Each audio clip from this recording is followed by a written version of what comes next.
So I was listening to Zomboy the other day, and in particular his song Lights Out.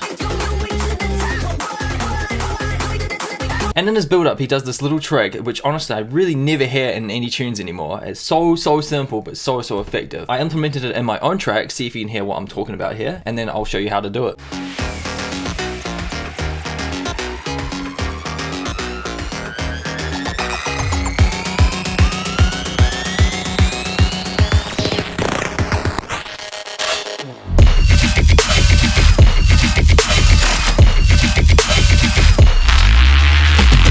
So hypothetically, classic old school dubstep would be something like,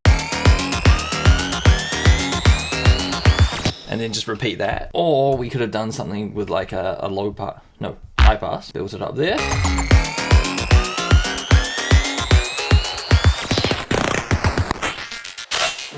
Would have worked, but loads of people have done that before. And onto the Zomboy trick. We take our existing melody, it is in D sharp minor by the way, and since this track is in triplets, we'll go to triplets grid, command 3.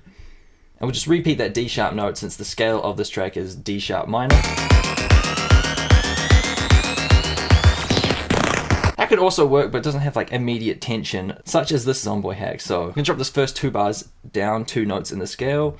So there, and the second lot will go down to the next lower note. So you pretty much want the 2 notes right before your main root note. Ours was D sharp, so we want B and then C sharp.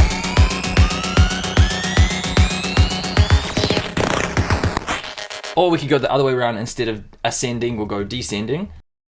So F sharp to E sharp. What the fuck is E sharp? What?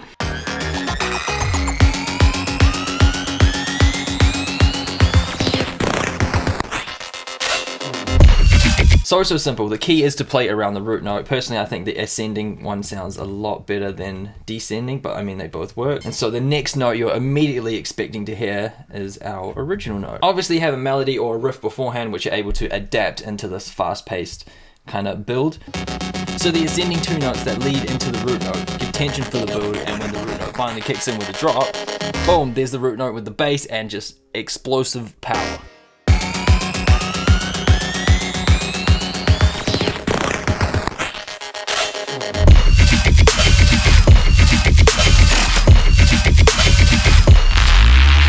Nobody's really doing this anymore, so maybe implement it in one of your tunes. Maybe implement E sharp as well.